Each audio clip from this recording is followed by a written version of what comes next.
আসসালামু আলাইকুম দর্শকবৃন্দ, আরবি ভাষা শিক্ষা ক্লাসে সবাইকে স্বাগতম জানাচ্ছি। বরাবরের মতন আপনাদের জন্য নতুন একটি ভিন্নধর্মী আরবি টিউটোরিয়াল ক্লাস নিয়ে এসেছি। আশা করছি আপনাদের সবার খুব ভালো লাগবে। দর্শকবৃন্দ, আজকের পাঠে আমরা উদ্ভিদ বা বিভিন্ন গাছপালা বা বাগান সংক্রান্ত কিছু আরবি শব্দের অর্থ জানব। যারা মধ্যপ্রাচ্যের দেশে আছি বা আসার জন্য ইতিমধ্যে পরিকল্পনা গ্রহণ করেছি, তাদের জন্যই আজকের এই পাঠটি।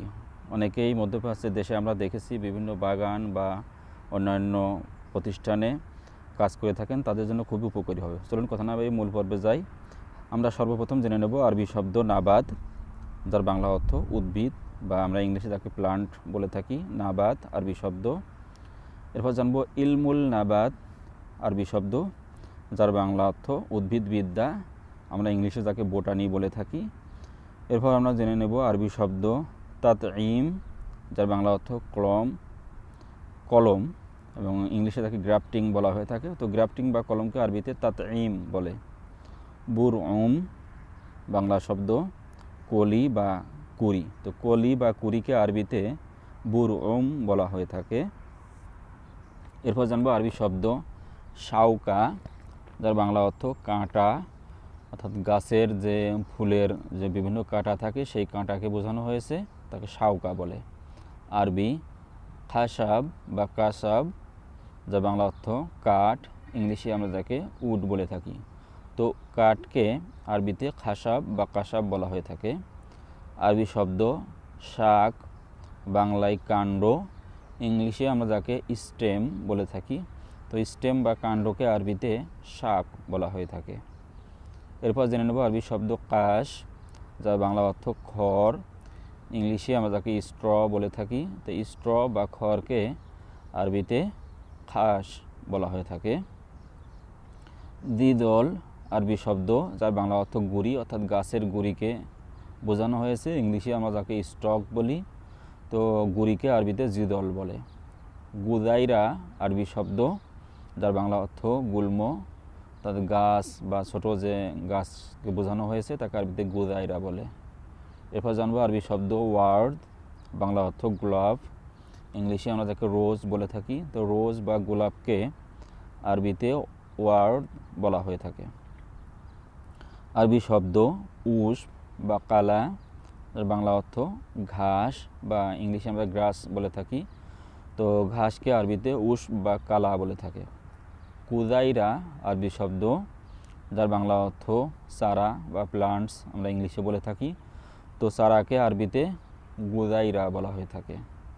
এরপর জানবো আরবি শব্দ লিহা, যার বাংলা অর্থ গাছের ছাল বা বাকল, আমরা যেটা জানি। তো গাছের ছাল বা বাকলকে আরবিতে লিহা বলা হয়ে থাকে। আরবি শব্দ গুসন, বাংলায় আমরা ডাল বা শাখা বলে থাকি বা ব্রাঞ্চ বলতে পারি। তো গাছের শাখা বা ডালকে আরবিতে গুসন বলা হয়ে থাকে।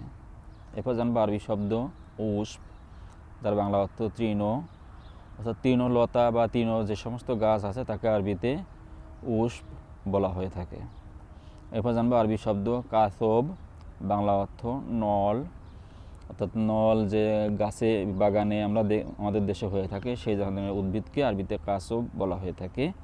এরপর জানবো আরবি শব্দ নাইলুফার, বাংলা অর্থ পদ্ম।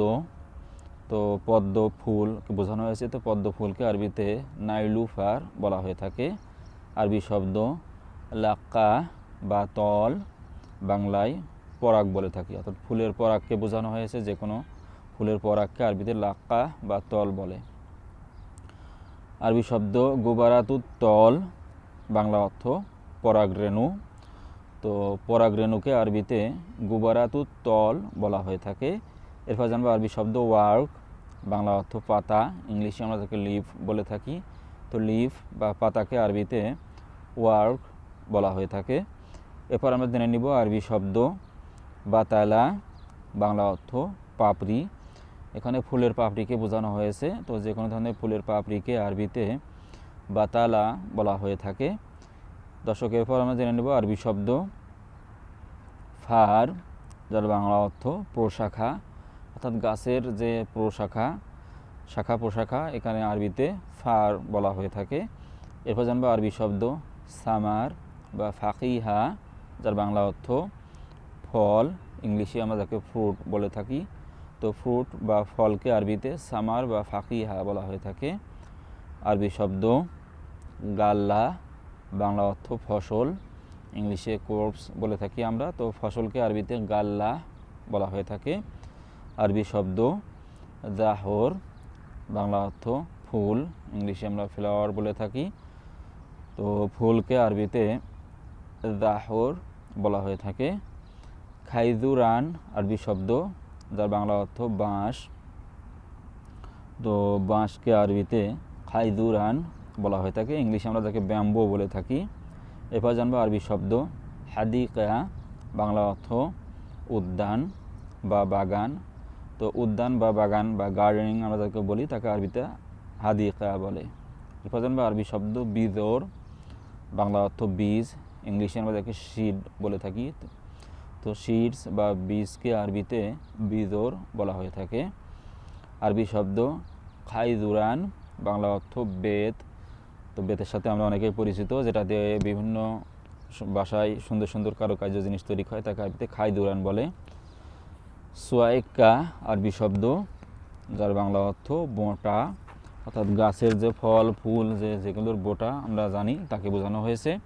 এরপর জানবো আরবি শব্দ নাবাত মুতাআরিশ, বাংলা অর্থ লতা। তো লতাকে আরবিতে নাবাত মুতাআরিশ বলা হয়ে থাকে। আরবি শব্দ গল্লা, বাংলা অর্থ শস্য। এখানে শস্য জাতীয় বলতে এখানেও ফসলকেই বোঝানো হয়েছে, তো গল্লাকে বাংলা অর্থ শস্য বলে। দিদোর আরবি শব্দ, বাংলা অর্থ শিকড়। তো গাছের শিকড়কে আরবিতে দিদোর বলা হয়ে থাকে। দর্শক, এরপর আমরা জেনে নেব আরবি শব্দ দাওয়ায়রুস শামস, যার বাংলা অর্থ সূর্যমুখী, ইংলিশে আমরা তাকে সানফ্লাওয়ার জেনে থাকি। তো সানফ্লাওয়ার বা সূর্যমুখীকে আরবিতে দাওয়ারুস শামস বলা হয়ে থাকে। আরবি শব্দ রিসালা, যার বাংলা অর্থ বার্তা। আরবি শব্দ রিসালা, যার বাংলা অর্থ বার্তা। তো আরবি শব্দ আর রবি, যার বাংলা অর্থ বসন্ত। তো বসন্ত ঋতুকে বোঝানো হয়েছে, তো বসন্ত ঋতুকে। আর এরপর জানবো আরবি শব্দ গাবা, যার বাংলা অর্থ বন, ইংলিশে আমরা তাকে ফরেস্ট জেনে থাকি। তো ফরেস্ট বা বনকে আরবিতে গাবা বলা হয়ে থাকে।